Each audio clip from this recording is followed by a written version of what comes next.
Olá, meus amigos, muito bom dia a todos que fazem parte do nosso culto online nesta manhã de domingo. Eu tenho a alegria de poder estar com vocês, poder compartilhar uma palavra de Deus para todos vocês, com prazer, com amor no coração. Eu quero inclusive aproveitar, convidar você para, se possível, convidar também os seus amigos para estar conosco, nos assistindo. Aqui eu paro um pouquinho para fazer esta mensagem, principalmente no dia da ceia. Eu fiz ao vivo na quarta e na sexta, mas aí domingo, como é a ceia, eu falei, gente, na quarta-feira nós tivemos o finalzinho da mensagem, tivemos um probleminha na imagem. Aí eu falei, nossa, já pensou se no dia da ceia, aí tem que ser perfeito. Aí eu prefiro sentar aqui, nós conversarmos um pouquinho sobre a palavra de Deus, aprendemos sobre a palavra para o nosso crescimento espiritual, desenvolvimento espiritual, que a palavra dele tem sido o nosso alimento. Então eu quero dedicar esse tempo aqui com você. Claro que não tem os louvores, não tem as músicas, né? Mas tem a explicação da palavra diretamente para o seu coração. Semana passada nós paramos exatamente falando de Gênesis, capítulo de número 12, quando Abraão recebeu a ordem de Deus dizendo, sai, Abraão, da sua terra e da sua parentela e da casa de teu pai e vá para uma terra que eu te mostrarei. Aqui nós temos o segredo de que em um dia Deus fez tanta coisa na vida de Abraão. Se Abraão obedecesse a Deus naquele dia, se Abraão fizesse o que Deus estava orientando naquele dia, segundo a palavra do Senhor, Deus disse assim, far-te-ei uma grande nação. Versículo 2, Gênesis 12, verso 2. Far-te-ei uma grande nação e abençoar-te-ei e engrandecerei o teu nome. Mas você precisa sair da sua terra e da parentela. Por que sair da terra e da parentela? Essa parte nós já vimos no vídeo anterior. Até sugiro que você assista ao culto do domingo, dia 5. Porque o pai de Abraão saiu com destino a Canaã, porém, chegando em Harã, ele acabou ficando por ali e não concluiu a sua jornada. E agora Deus disse, Abraão, agora é com você. Você sai da onde você está, que eu quero que você conclua a jornada que o seu pai começou e não terminou. Interessante que o pai de Abraão, mesmo não sendo uma pessoa totalmente devota ao Deus de Abraão, graças às instruções, segundo os estudiosos, da mãe de Abraão, ele seguiu os caminhos do Senhor e resolveu sair conforme o Senhor o havia ordenado. Disse Deus ainda no verso 3, abençoarei os que te abençoarem e amaldiçoarei os que te amaldiçoarem e em ti serão benditas todas as famílias da terra. Isso aqui é muito sério. Isso aqui, Deus falando, Abraão, você pode ir que eu serei contigo. E olha, não tenha medo de nada. Se alguém te amaldiçoar, é comigo. Se alguém te abençoar também, é comigo. Eu abençoo quem te abençoa e eu amaldiçoo quem te amaldiçoa. Pode seguir em frente. Porque foi uma decisão muito difícil para Abraão. Imagina, ele seria o herdeiro de todos os bens de Terá. De repente ele sai da terra e vai para um outro lugar. Poderia ser para a família como você está abandonando, você está sendo ingrato, você está virando as costas para o seu pai, que fez tudo por você, e agora você sai e vai para um lugar que é onde você nem sabe o lugar, você nem sabe para onde vai, vê se vai dar certo esse negócio. Não, o Abraão resolveu a crer no que Deus estava falando com ele, porque quando Deus fala com você, você tem uma certeza no coração que Deus falou com você. Agora, se as pessoas vão te abençoar, aí é outra coisa. Se as pessoas vão estar ao seu lado, aí é outro problema. Se as pessoas vão concordar com você, aí é outra história. Você precisa acreditar primeiro naquilo que Deus falou com você. E assim diz o verso 4, assim partiu Abrão, como o Senhor lhe tinha dito, e foi Ló com ele, e era da idade de 75 anos, quando saiu de Harã. E tomou Abrão Sarai sua mulher, e Ló, filho de seu irmão, e todos os bens que haviam adquirido, e as almas que lhe acrescentaram em Harã. Quer dizer, ele teve sucesso em Harã.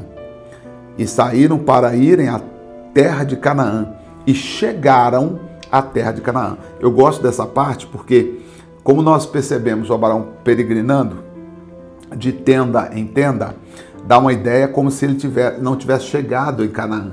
Só que o versículo 5 vai dizer que Abraão chegou em Canaã. Ele foi para Canaã, tá?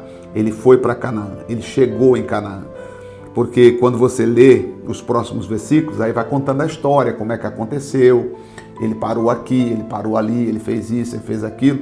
Então, você juntando a história, parece que Abraão não chegou em Canaã, porque ele para em vários lugares. Porém, o verso 5 diz que chegou em Canaã. Abraão foi para Canaã, exatamente o lugar que Deus o havia enviado. E diz a Bíblia que passou Abraão por aquela terra até o lugar de Siquém, até o carvalho de Moré. Estavam então os cananeus na terra. E apareceu o Senhor e disse: a tua descendência darei esta terra. E edificou ali um altar ao Senhor que lhe aparecera. Por que que quando Deus falou com Abraão, o Senhor apareceu a ele e ele edificou um altar? Porque era a maneira como eles sabiam se Deus estava ou não agradando dos próximos passos. Então eles iam assim: eu cheguei até aqui, aí Deus me deu uma ordem. Ok, agora eu faço um altar, ofereço aqui o holocausto, se Deus aceitar, eu movo para o próximo passo. E assim eles iam andando, tanto que você vê, versículo 8, moveu-se dali para a montanha do lado oriental de Betel, e armou a sua tenda, tendo Betel ao ocidente, e Ai ao oriente. E ali ele edifica um outro altar, quer dizer, então ele ia andando e edificando o altar, invocando o nome do Senhor, porque ele queria saber se cada passo que ele estava dando, se Deus estava direcionando a sua vida. Olha que interessante, né? Então ele ia caminhando e queria saber como estava indo a sua vida. Até aqui eu vim. Ok, Deus me ajudou até aqui, me ajudou. Agora deixa eu dar o próximo passo. Aí fazia um altar. Se caso Deus não respondesse naquele próximo altar, ele voltava para saber qual seria o próximo passo. Então interessante isso, né? Abraão estava sendo guiado por Deus. Nós também precisamos ser guiados pelo Espírito Santo. Não guiados pelo altar, não guiados por alguma coisa física que acontece. Diz o texto, depois caminhou Abraão dali, seguindo ainda para o lado do sul. Então ele foi caminhando. Até aqui eu quero falar com você. Então o Abraão, cada passo que ele dava, ele oferecia, fazia um altar, que oferecia o holocausto para saber, até aqui o Senhor está comigo? Ok. Movia para o próximo lugar, fazia um altar e oferecia o holocausto. Deus aceitou? Aceitou. Beleza, então deixa eu ir dando outro prazo. O livro de Romanos, capítulo de número 8, é muito interessante quanto a isso. Deixa eu pegar aqui, se você puder pegar aí também. Romanos capítulo 8, a Bíblia vai dizer para nós que devemos ser guiados pelo Espírito Santo. Olha que interessante, Romanos capítulo 8, o Espírito Santo ele quer nos guiar, ele quer nos direcionar. Hoje nós precisamos conversar com o Espírito Santo em oração, pedir direção ao Espírito Santo. Eu vou ler um pouquinho mais aqui Romanos, só para você entender um pouco do contexto.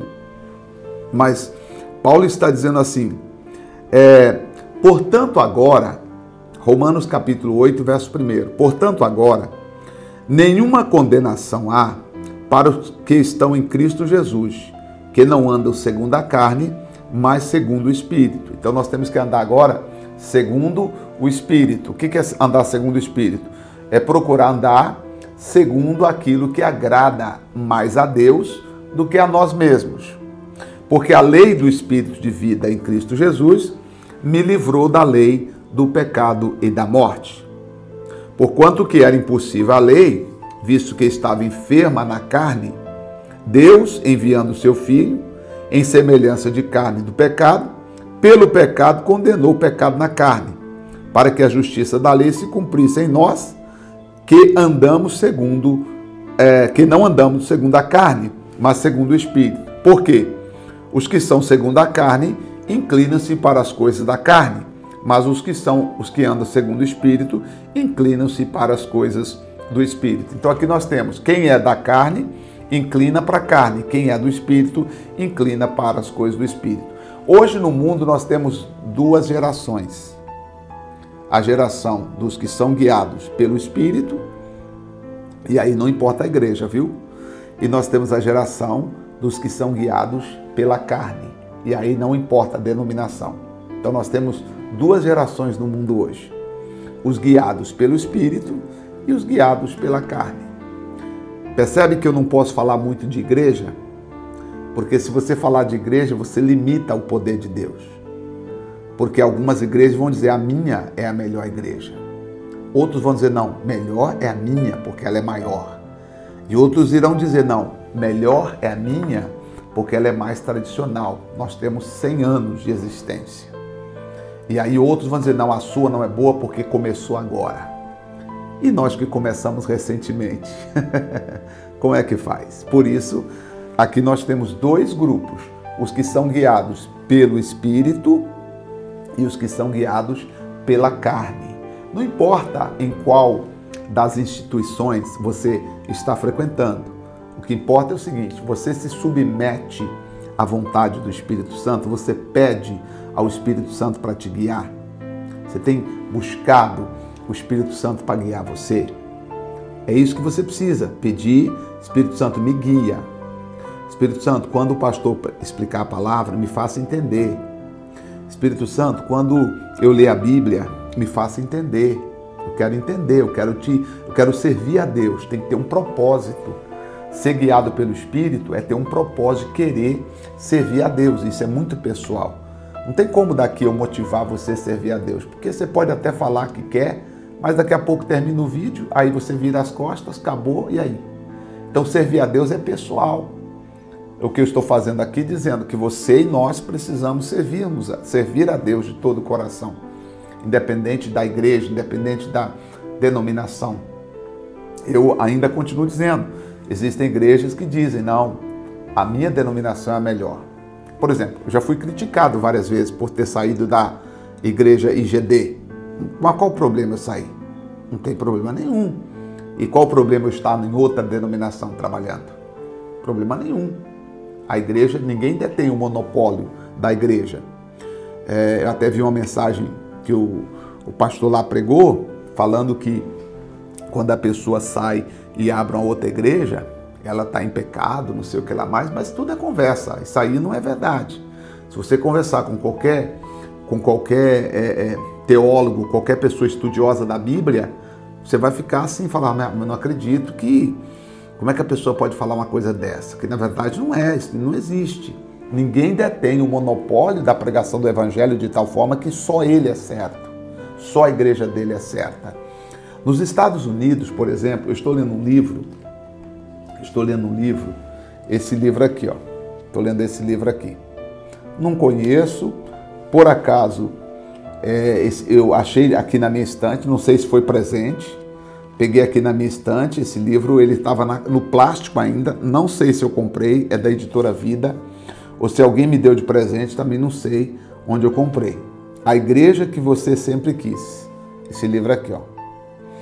Pastores, precisa ler esse livro aqui, ó. Parar de falar besteira, precisa ler isso aqui, precisa ler esse livro. Você que quer conhecer, precisa ler, estou lendo ele aqui, e fiquei impressionado com algumas coisas.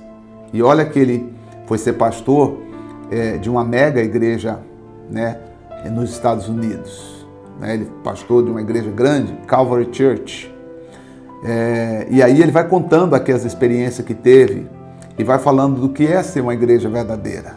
Como é que o que você precisa fazer para você ter e ser e representar de fato a igreja de Jesus na terra. Então, o que nós precisamos? Nós precisamos crescer, melhorar a nossa capacidade intelectual de modo espiritual. Não é ficar ouvindo o que os outros dizem. Porque assim, até a pessoa que me diz, pastor, falaram que assim. Falaram até que falaram mal da gente, eu não vou dar vídeo, porque isso aí é besteira, é irrelevante.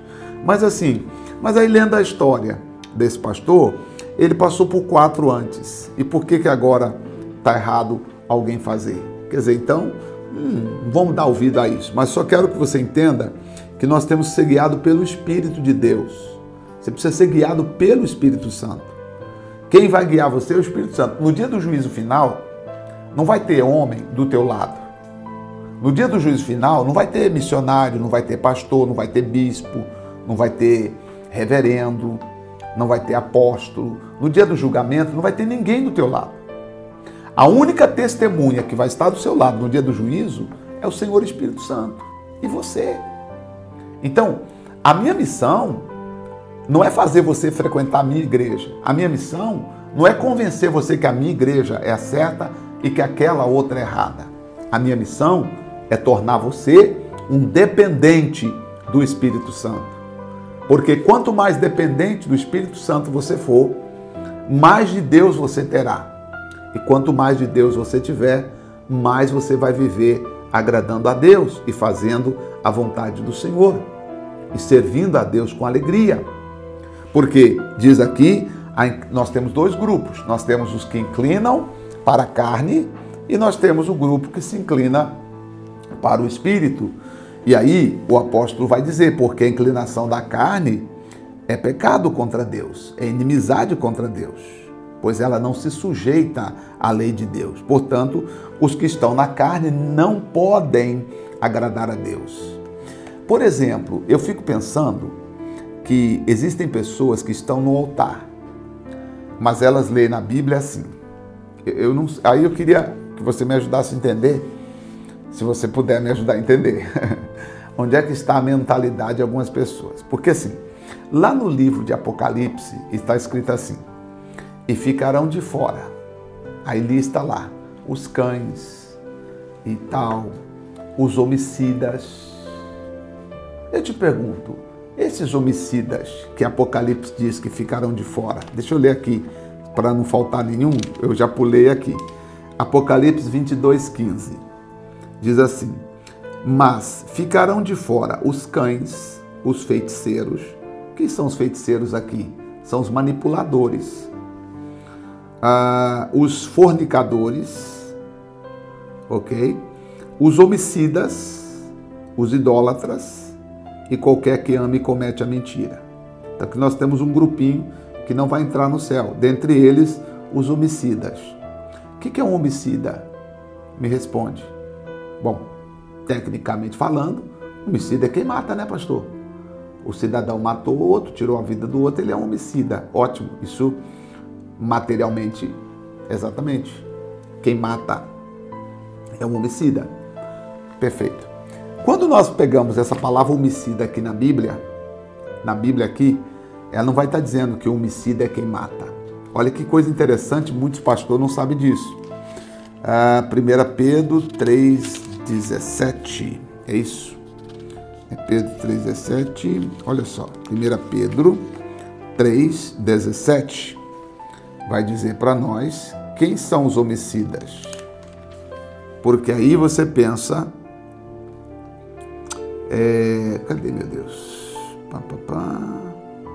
Cadê? Deixa eu ver aqui. Eu vou encontrar aqui que eu vou te mostrar.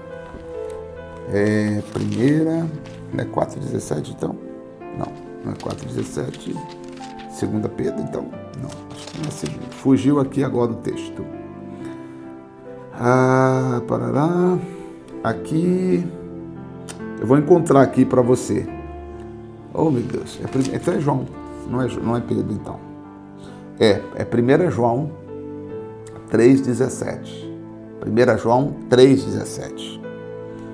Eu estou aqui procurando e pensando que a linguagem de João ela foi mais uma linguagem de doutrinar os filhos de Deus. Olha o que João diz aqui, ó. Então, fica em mente lá, Apocalipse 22:15. Quem vai ficar de fora? Os homicidas. Ok. Homicida, né? Que você leu aí? Perfeito. Então, 1 João 3, 17. 3,15. Qualquer que odeia a seu irmão é homicida. Então aqui, peraí, matou? Não matou.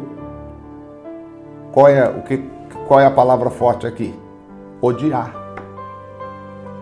No mundo físico, para a pessoa ser homicida, tem que ter o corpo, tem que ter a vítima, tem que ter matado alguém.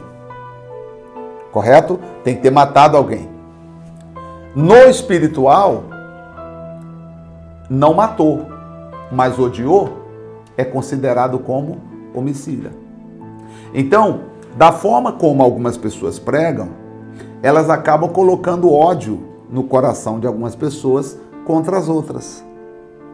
E essas pessoas, elas vão prestar contas diante de Deus.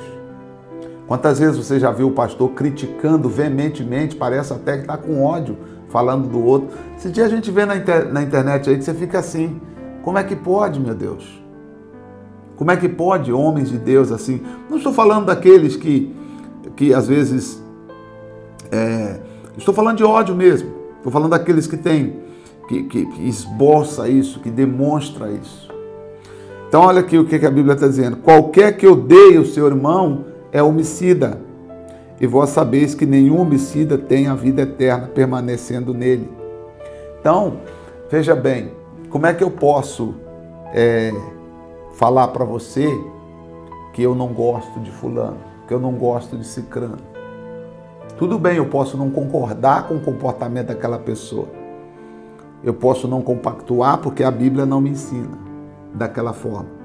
Mas de uma certa maneira, eu não posso ter ódio daquela pessoa. Porque se eu odiar, eu sou homicida. E tem pastor que tem ódio do outro, sabia? Tem obreiro que tem ódio do outro. Tem irmão que se passar perto da igreja do outro, falar não vai lá não, que lá tem maldição. O pastor diz, olha, aquele irmão lá está no pecado. Já viu falar o pastor criticar o outro? Falar, naquela igreja lá dele, lá, ó, vai lá não, porque lá é a igreja de não sei o quê. Isso aí está semeando ódio, pastor. É doido. Bom, no dia do juízo final, é como eu disse, as únicas pessoas que vão estar no dia do juízo é você e o Espírito Santo. Eu espero poder te ajudar aqui, nós caminharmos aqui à luz desses textos bíblicos para nós crescermos. Então, o que nós vimos no livro de Romanos? Paulo está dizendo, todos aqueles que são guiados pelo Espírito Santo, esses são filhos de Deus. Vós, porém, não estáis na carne, verso 9, mas no Espírito, se é que o Espírito de Deus habita em vós. Mas se alguém não tem o Espírito de Cristo, esse tal não é de Cristo. Então nós precisamos ter e manter esse Espírito de Deus nas nossas vidas. Versículo 14 vai dizer, porque todos os que são guiados pelo Espírito de Deus, esses são filhos de Deus. Aonde você estiver nesse momento, eu queria que você pegasse esse cálice. Aí é onde você está. Na sua casa, no seu comércio, talvez no hospital, aonde você estiver, pega esse cálice aí agora. Esse pão que você tem. E vamos dar graças ao nosso Deus, que deu a vida por nós. Foi Ele, Jesus Cristo, que deu a vida por nós, para que nós tivéssemos vida. Vamos declarar a nossa dependência ao Espírito Santo de Deus. Levante a cabeça, minha irmã, porque no dia do juízo, quando essa tua vida aqui terminar, somente você e o Espírito Santo estarão juntos. Não o despreze, não vire as costas para Ele. Não trate como qualquer um. Ele precisa ser honrado. Ele precisa ser engrandecido na sua vida. Vamos orar. Pai, eu te dou graças por este pão e por este cálice. Eu tenho aqui, meu Deus, este cálice que representa o sangue de Jesus Cristo. Eu tenho este pão que representa a vida de Jesus. a vida de Jesus entrando em nós, a vida de Jesus nos abençoando e a vida de Jesus nos fazendo vitoriosos. Oh, Pai querido, Pai santo e amado, aleluias, glórias eu te dou. Esta pessoa que está dizendo, Deus, é verdade, eu preciso ser guiado pelo Espírito Santo. Eu preciso te amar, independente do lugar em que eu estou ou do lugar em que eu estiver. Pai, nós consagramos este pão, nós abençoamos esse cálice, para que toda pessoa, Pai, que dele beber, receba a tua presença e a tua glória. Diga assim comigo, Senhor Jesus, comendo deste pão e bebendo deste cálice, eu participo da sua vida e da ceia com o Senhor, nosso Deus e nosso Pai. Amém. Podem comer do pão em nome de Jesus.